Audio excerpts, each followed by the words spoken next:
अंगठे मारले, केवायसी ही केलं तरीही भरपाई नाही। शेतकऱ्यांची व्यथा, रयत शेतकरी संघटनेचा तीव्र आंदोलनाचा इशारा। गेल्या वर्षीच्या अतिवृष्टी आणि पुरामुळे अकोला जिल्ह्यातील 56,000हून अधिक शेतकऱ्यांचे पीक आणि जमीन नुकसानग्रस्त झाले होते।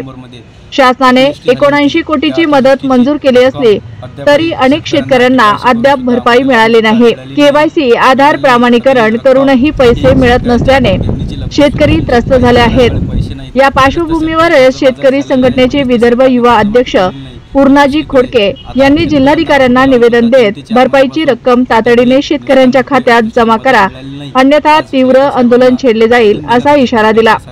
दरम्यान निवासी उपजिल्हाधिकारी विजय पाटील यांनी निवेदनाची गंभीर दखल घेत सप्टेंबर आणि ऑक्टोबर 2024 मधील मंजूर रक्कम लवकरच शेतकऱ्यांच्या खात्यात जमा करण्यात येईल असे आश्वासन दिले।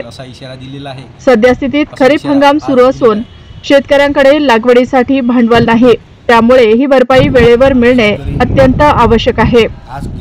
आपला जिल्हा आपला महाराष्ट्र मराठी न्यूज चॅनलसाठी प्रतिनिधी आशिष वानखेडे।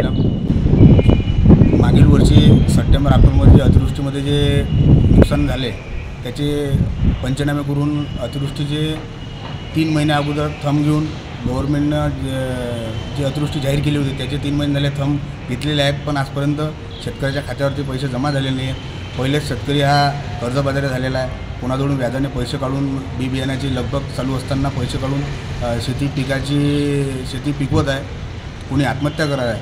त्यामुळे आता या 8 दिवसात जर ते पैसे जर जमा झाले तर शेतकऱ्याला एक दिलासा होईल आणि दिलासा होऊन शेतकरी कर्जबाजारी होणार नाही।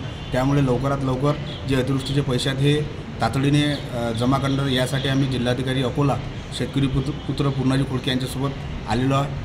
आम्ही जिल्हाधिकारी साहेबांना भेटलो, त्यांनी सांगितले की बाबा पैसे आम्ही इथून पाठवलेले आहेत, तरी ताबडतोब तालुक्यातील सर्व तहसीलदार आणि कृषी अधिकारी यांनी ताबडतोब शेतकऱ्याच्या खात्यावर पैसे जमा करावे ही विनंती।